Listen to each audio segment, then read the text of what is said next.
Take a werewolf story, for instance. Whoever wrote a story from the point of view of the werewolf, in sympathizing strongly with the devil to whom he has sold himself? H.P. Lovecraft, in a letter to Edwin Baird, November 1923. This letter would later appear in Weird Tales, where a young writer named H. Warner Munn would read it and be inspired. Hello everyone, and welcome to this week's episode of Pulp Crazy. I'm your host, Jason Aiken. In this week's episode I will be discussing The Werewolf of Ponkert by H. Warner Munn. It's a werewolf story that Munn wrote after being inspired by H.P. Lovecraft's comment. As a matter of fact, Munn dedicated the Centaur Books edition of The Werewolf of Ponkert to H.P. Lovecraft. Munn also dedicated the first volume of the Donald M. Grant edition of Tales of the Werewolf Clan as thus: To the Master, without whom these stories would not have been written. This is most likely another dedication to Lovecraft. After The Werewolf of Ponkert was accepted by Weird Tales, Munn and Lovecraft became friends and struck up a correspondence. Munn even visited Lovecraft in Providence.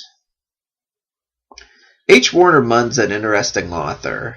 He was young enough to know the Golden Age weird fiction writers, like H.P. Lovecraft, but he was still around long enough to get to know more modern writers, such as Philip Jose Farmer and Damon Knight.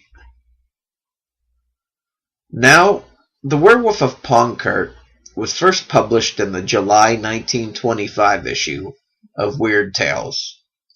It was the cover story that month. It has been recently collected by Altus Press in the collection Tales of the Werewolf Clan.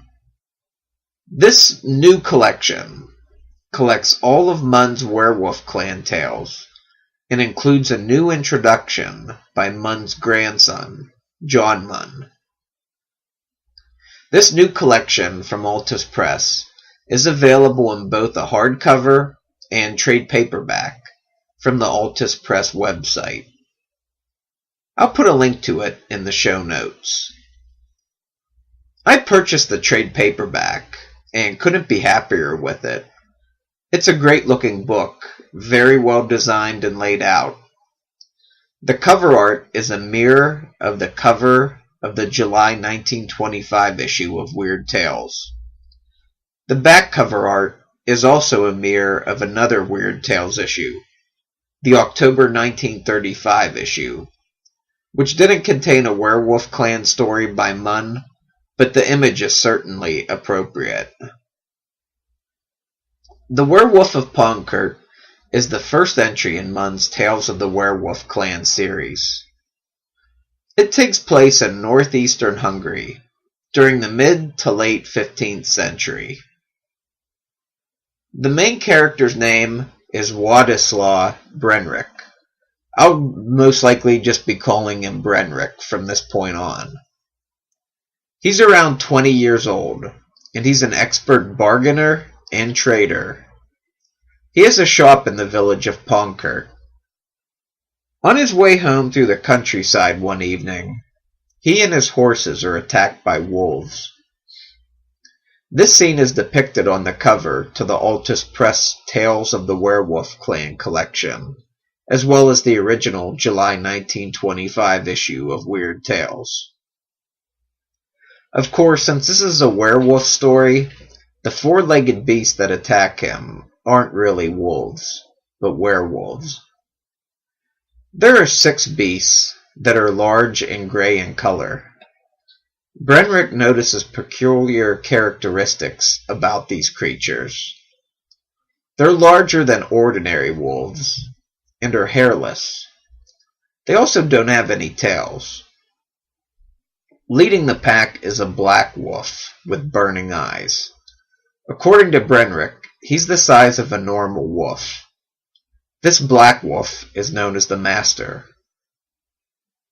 Brenrick fights back and manages to slay one of the Grey Brutes with an iron bar, but after attempting to attack the rest of the pack, he fails. The Master turns into his human form and turns Brenrick into a werewolf, and he joins the Master's pack. The rest of the story deals with Brenrick's secret life and the impact it has on him and his family, as he joins the Master and the pack during the night to prey on victims. I should note, like Brenrick and the Master, the rest of the pack also have human forms. They're human by day, basically.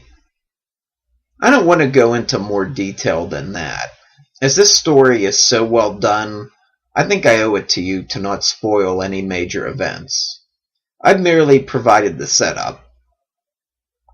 Even though this story was first published in 1925, it holds up amazingly well today. The fact that this story was written in the mid-1920s makes it even more groundbreaking in my mind. Lovecraft may have provided the spark, but Munn clearly had the talent to execute the story and make it a reality. I found Munn very easy to read and very enjoyable. The story moved along at a great pace. With the story being told from the first-person perspective of Brenrick, you really get an idea of what being a werewolf is like. It's some great stuff in here. I previously discussed another Munn story on Pulp Crazy, The Chain. I think it was around this past Halloween. The Chain wasn't very supernatural. It was more of a precursor to modern-day torture horror. I wasn't expecting that at all when I sat down to read The Chain. But The Werewolf of Ponkert was exactly what I expected, and more.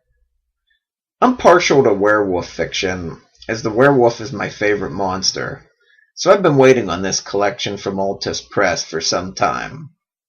I'm glad these stories are finally back in print. The Werewolf of Ponkert is a great piece of weird fiction. A weird fiction classic in my mind. If you're into weird fiction and horror, you should definitely give this story a read. Altus Press put out a great collection. It's the ideal way to read these adventures. Here's just one suggestion. Read John Munn's introduction, but wait until after you read The Werewolf's Daughter, the second story in the collection, to read H. Warner Munn's introduction. H. Warner Munn's introduction summarizes the events of The Werewolf's Daughter, so if you want to go into that story fresh, come back and read his intro after you read it. From what I'm able to tell, the main characters of each Werewolf Clan tale are descendants of Władysław Brenrick, as his tale in The Werewolf of Ponkert takes place in the 15th century. Munn had plenty of history to work with afterward. I'm going to put a link to the Altus Press website in the show notes, where you can order the collection either as a trade paperback or hardcover. As I said before, I have the trade paperback and it looks great.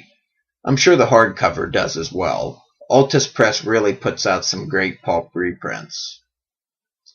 I want to thank Christopher Paul Carey for his assistance with this episode. He's a big H. Warner Munn fan and provided me with background material, images, and answered some questions I had. Thanks, Chris. Well, that's it for this week's episode. Pulp Crazy is located at pulpcrazy.com. I'm at Pulp Crazy on Twitter and facebook.com/pulpcrazy. My YouTube channel is located at youtube.com/pulpcast. If you're enjoying the episodes, please take the time to either follow on Twitter, like on Facebook, or subscribe to the YouTube channel. It's a great way to give me a little bit of feedback. You can also email me. at pulpcrazy@gmail.com. Thanks for watching, everyone, and I'll see you next time.